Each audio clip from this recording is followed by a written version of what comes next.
Good morning. My name is Dominic Calabro, and I'm the President and Chief Executive Officer of Florida TaxWatch. For nearly 35 years, Florida TaxWatch has been a nonpartisan, nonprofit, statewide government watchdog and taxpayer research institute. In the last 15 to 20 years, Florida TaxWatch has created various centers of excellence that focus on key areas that are important to Floridians and Florida taxpayers. The one we're going to focus on today is the TaxWatch Center for Educational Performance and Accountability. Florida TaxWatch and the Florida State University Learning Systems Institute are proud to announce the 6 highest performing principals in Florida's highest risk public schools.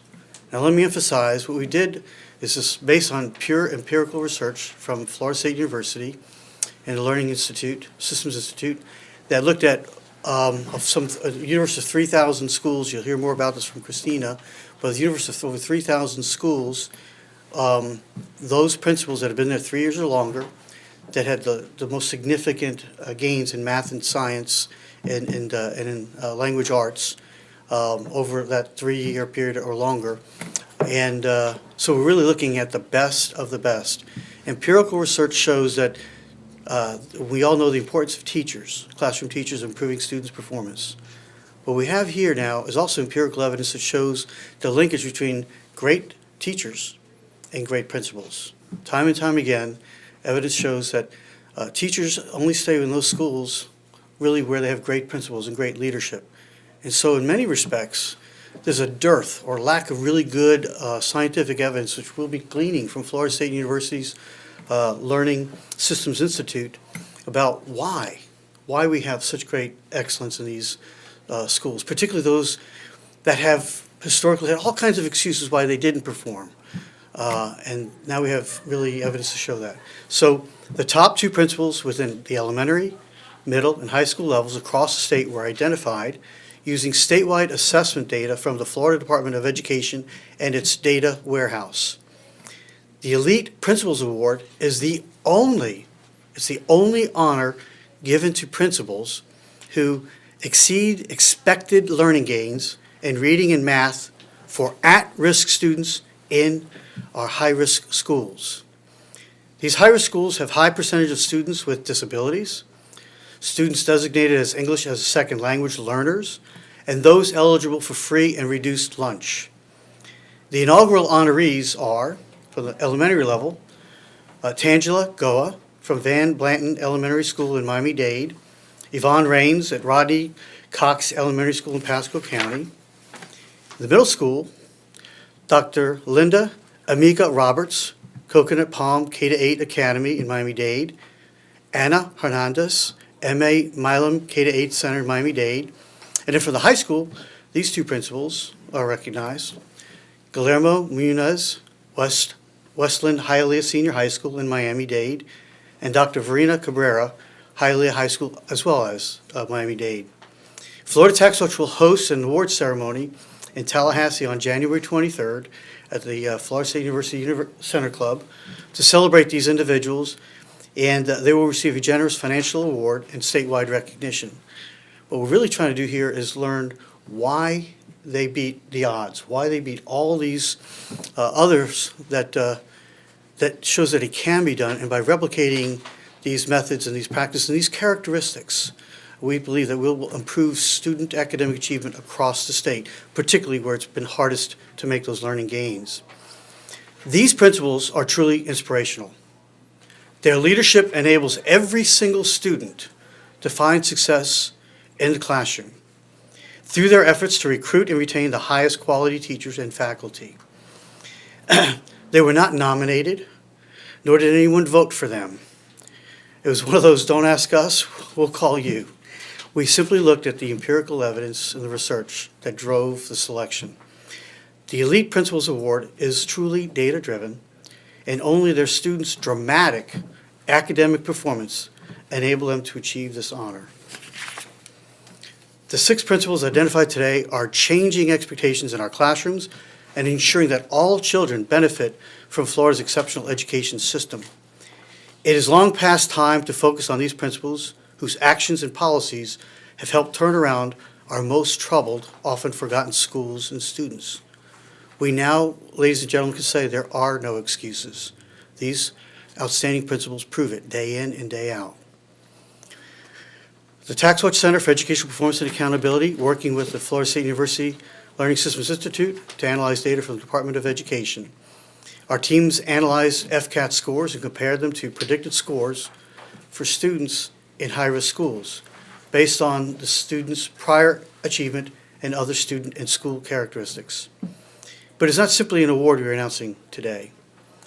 This is part of a larger Florida TaxWatch Principal Leadership Initiative.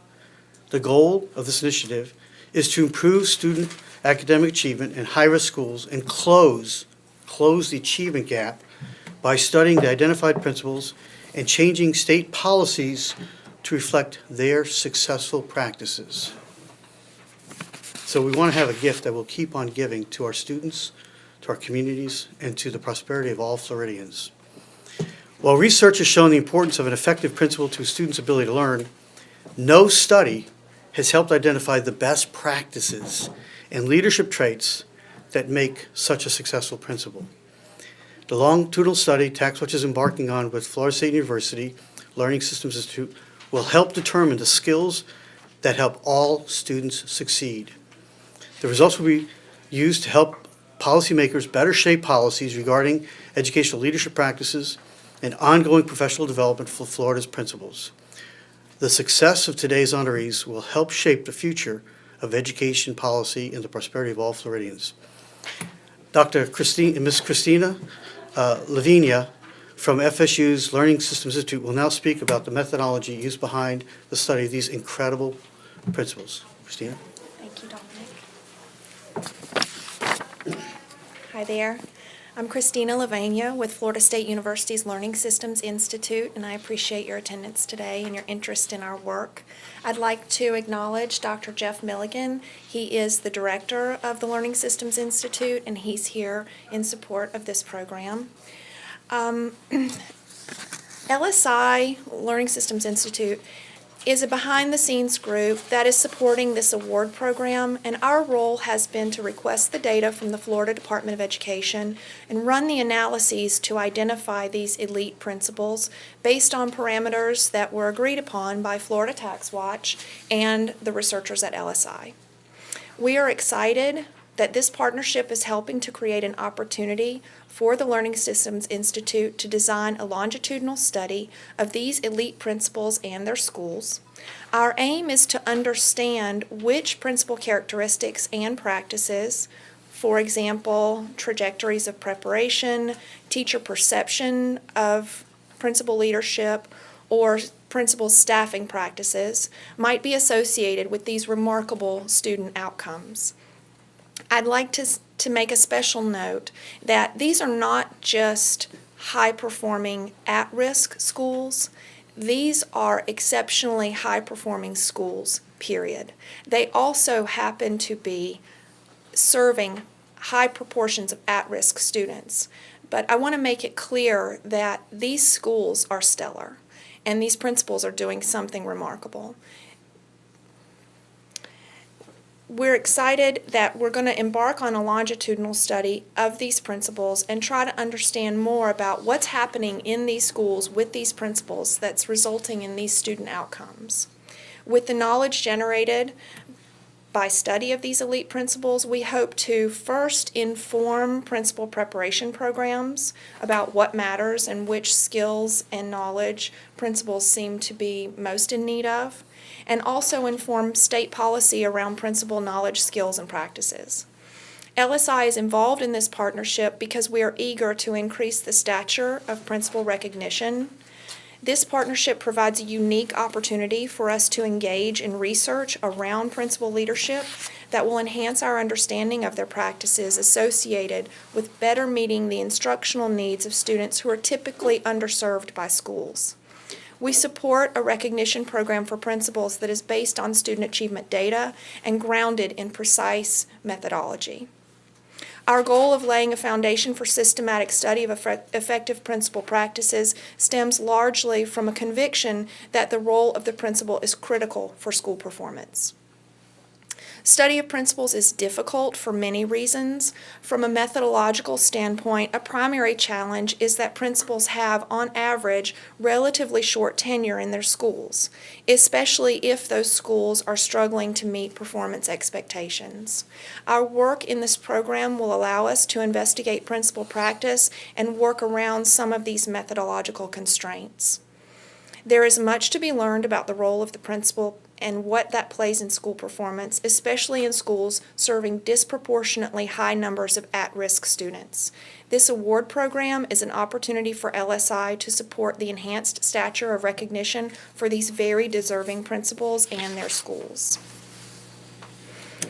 And if you have any questions. Jane, could you say your name again and spell your last name, please? Happily. Christina with a K, and the last name is Lavania. It's L as in Larry, A, capital V as in Victor, E-N-I-A. V? L-A-V-E-N-I-A. Thank you. You're welcome. Thanks for asking. You know, Christina, I think the one thing that really jumped out at us is that this is not just like, okay, what are the rough schools that have violence, that have drugs, that have, you know, some of the toughest situations of any communities, whether it's rural or urban and alike. No, this is the schools that are performing the best, period. I mean, that's really a remarkable thing here. And so we're having these principals that are working with teachers, working with parents, or assemblage of what constitutes a family. And so they're making stuff happen that others are not. And this is a great, based on empirical evidence, it's not like, okay, well, who's most popular, it's your turn, James, or your turn. No, it's not. It's like, who performed the best? And actually, there's many more.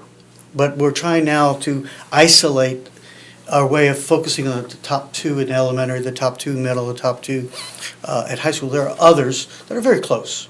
In fact, may not even be statistically significant differentials. But the point is, we're going to celebrate those outstanding, excellent traits and characteristics that help them succeed over a serious period of time, because there's a lot to be learned. And really, we hope this kind of evidence and information is used by the Florida legislature, used by the Department of Education, used by each of the school districts across the state as a practice that ought to be embodied and applied, because really our students and our families deserve nothing less. So that's really remarkable, and we're so proud to be partnering with one of the most prestigious research institutes in the country in this area. So it's a great partnership, and we think this will spell a lot of outstanding achievements for our kids, our communities, and ultimately the taxpayers of Florida that make, you know, multi-billion-dollar investment. And unfortunately, we should have done this a long time ago, but we are doing it now. And it, I think, is the dawn of a new period where we're using empirical evidence to drive policy rather than just anecdotal information and favorites. How long is this study going to take? Well, we've applied for a federal grant with the Institute of Education Sciences, and I believe the grant period is 4 years. So if we won the award, we would study these principles for 4 years.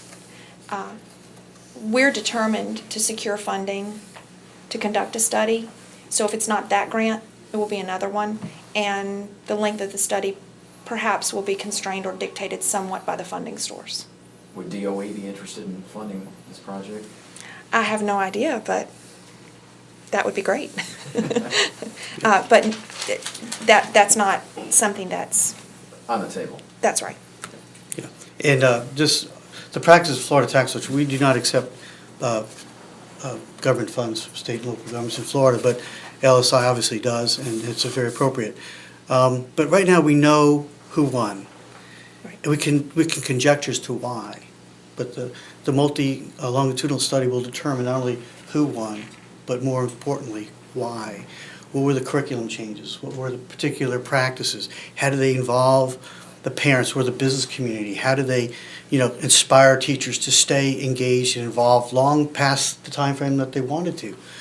That's the kind of stuff that will really help drive both policies and effective learning practices.